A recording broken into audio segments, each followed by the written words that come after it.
Thailand's military chief has been meeting his advisers to map out a strategy for the future as opposition to the military coup continues, with small protests continuing to pop up in Bangkok. At the same time, a representative of the Thai army has defended its actions in moving to silence free speech and detain politicians, journalists and academics. Southeast Asia correspondent Samantha Hawley has been speaking with Colonel Werachon Sukhondat Patipak.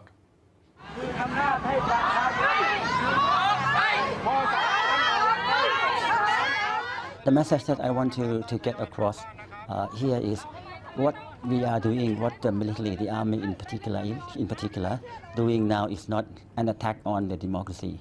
In fact, we attack the abuse of democracy. The army action now is to preserve, it's about preserving of democracy and about destroying the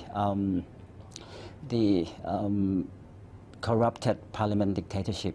Well, if this is all about strengthening democracy, which is obviously very damaged here in Thailand, if it's about strengthening democracy, then when will there be an election, and why is it that the head of the military has not told the people of Thailand or the people of the world when that will be held? I think it is quite, too soon to spell out when exactly the election will be held.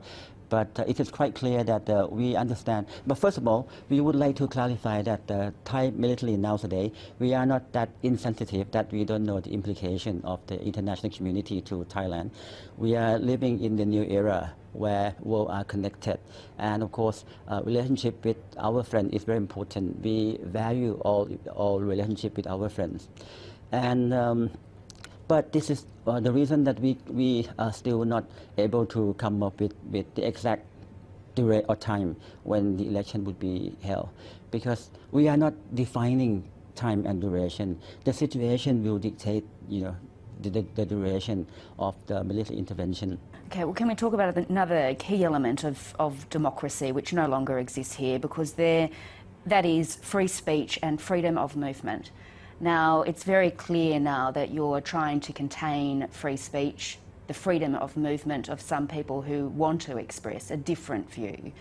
How can you justify that sort of action in 2014? If you follow the situation in Thailand closely, the protracted political in Thailand has been continuing for nearly 10 years. And over the past 6 months, almost 7 months, the street protest has been ongoing, and what happened on the street, what happened in the society, the Thai society, people keep slander one another. People keep saying something insulted one another. That result, people keep putting hate speech everywhere in order to incite the unrest. This is the key factor that caused unrest in Thailand, that caused social divided in Thailand. I understand there has been hate speech from some quarters in Thailand, but the military has also detained many other people, academics for instance, journalists, a very well-known journalist from the Nation newspaper who has been detained for daring to criticise what is unfolding in this country. It was not hate speech. How much longer will you detain someone like that? In order to bring peace and harmony, in order to make the society become normal, to make the environment conducive for further action. I'm talking about the constructive action. We need to stop creating a negative attitude to one another.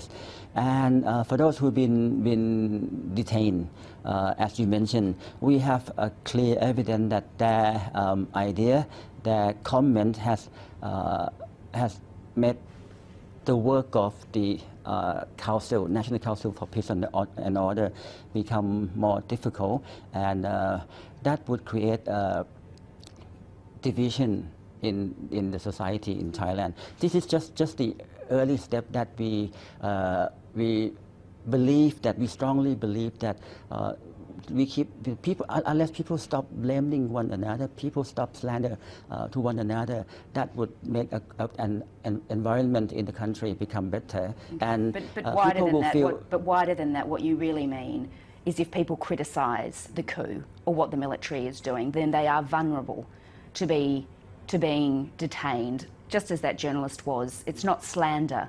It's a different opinion. It's not hate speech that he was putting out. It's a different view about what is unfolding, far from being hate speech. I understand what you mean about the freedom of expression. He criticized the military, and that the opinion, out of that criticism could perhaps incite the peoples or incite the unrest. Right now, we are trying to bring harmony back in the country. At a rally two nights ago. 2 nights ago. Or a few nights ago. Do you know where about? Yes, it was at Victory Monument. An army spokesman on a loudspeaker was condemning the foreign press. He was calling them silly, they're bad, they're only here to make money, he said. And he continued on in that light. Actually, this case has been under investigation. It is quite unusual for us, and we are quite surprised with that information that we have received. Will the military allow people to express their opinion into the future on the streets of Bangkok? They need to understand that country at this time need to be harmony. We ask them to refrain from expressing a kind of opinion that would incite the unrest.